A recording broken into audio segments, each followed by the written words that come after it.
Well, good morning, Scituate. I can't believe it is November 6th. The year is flying by. I just want to give you an update on a few meetings that are happening this week. Tonight, there's a Board of Health meeting at 6. Tomorrow, there's a select board meeting. We're going to start discussions over our budget.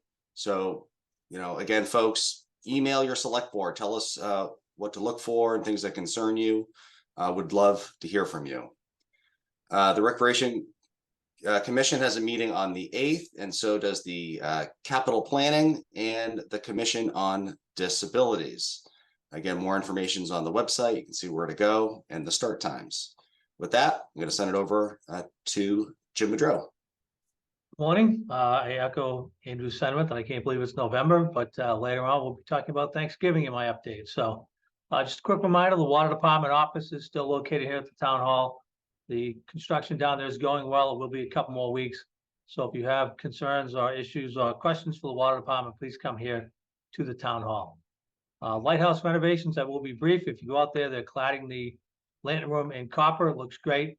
Right now, we are on schedule to lift the lantern room to the top of the tower sometime later this week. I'll know better tomorrow and I'll inform the board. But that's a big milestone for us. We are looking forward to that. It will not be done when it goes up there. We'll still need windows, trim, and finishing out, but it will be a big milestone to get that back onto the tower. Front Street, people have been down at Front Street. It looks great. The DPW, Mike Bree and his crew did a fantastic job paving it. We are scheduled to stripe that at 10 p.m. tomorrow night. That's Tuesday. So please be aware the signs are up. You cannot be parking on Front Street after 9 p.m. If you are parked there, your cars will be removed in order for us to do the striping. That is weather dependent. Once we get it striped, that'll be the conclusion of that project and really the conclusion of our paving for the season. So we'll be pretty much done after that.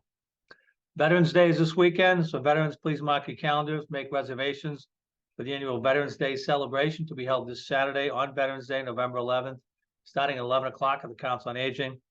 This is a great event. It's hosted by Scituate Post 44 and the Scituate Food Pantry. The flag ceremony is at 11, followed by lunch at noon. Lunch is hosted by Post 144. 1 o'clock, the food pantry will have desserts and gifts for veterans, as well as attendance with a band with music and fun. It's a fantastic event. It always is oversubscribed, so please get in and make your reservation. It's hosted by Keith Callahan of the Voyage Restaurant in Hummerock. He does a fantastic job.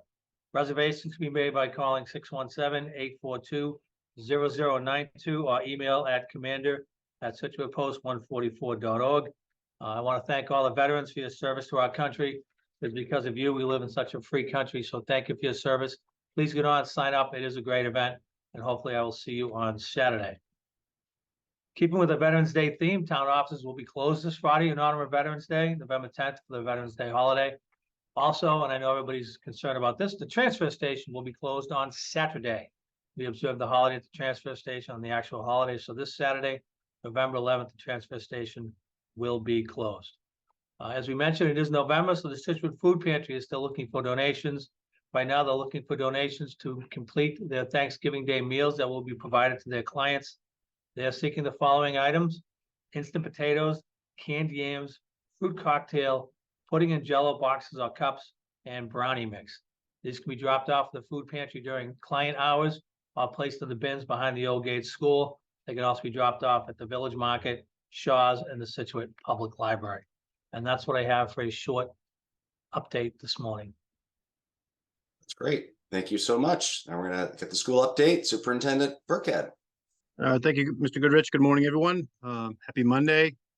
I'd like to start out with a couple of updates. This evening, we have our school committee meeting at 6 p.m. in the Scituate High School Library. Some of the agenda highlights will be our student report by David Murphy and Louisa Kinsley. Always great to hear the updates from the kids. We'll also hear from Gates Principal Ryan Beatty on the Gates School Improvement Plan for the year. And we'll have a Celebrate Student Learning piece on mathematics focus through K through 12. So again, a lot of good information there. The superintendent's goals that were presented at the last meeting will be voted on by the committee this evening as well. And finally, the policy subcommittee meeting update will be presented regarding student absences. So a lot of good information there if you can make it. If not, the event is always posted up on the town and community website, as well as our website for later viewing. And just a really great fall for our athletic programs. And at Scituate High School, wanted to highlight some this afternoon and thank all the players, coaches, families, and community for their support. Volleyball, boys and girls soccer, field hockey, and football all qualified for the Massachusetts Interscholastic Athletic Association, otherwise known as MIAA, fall tournament. Golf qualified for the South Sectionals.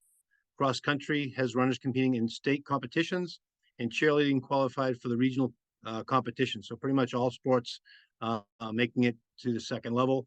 Just some recent results on November 1st, the girls volleyball in a historic first playoff home game was victorious 3-0 over South Community High School. So they advanced into the tournament. On November 3rd, boys soccer had a tough 5-2 loss to Agawam, ending their season. Also on November 3rd, the volleyball bounced back and went to Milrose in a tough loss there, 3-0, ending their season. Football this past Friday with a big win, 47-36 over Wayland. And field hockey on Saturday with a 3-2 overtime loss to Milton. And finally, just yesterday, girls soccer with an impressive 2-1 overtime victory over Milton. So congratulations to all and good luck with those that carry on to the next level. I'll have further information next week. Thank you all and have a great week. That's great. Thank you, everyone. Have a great week.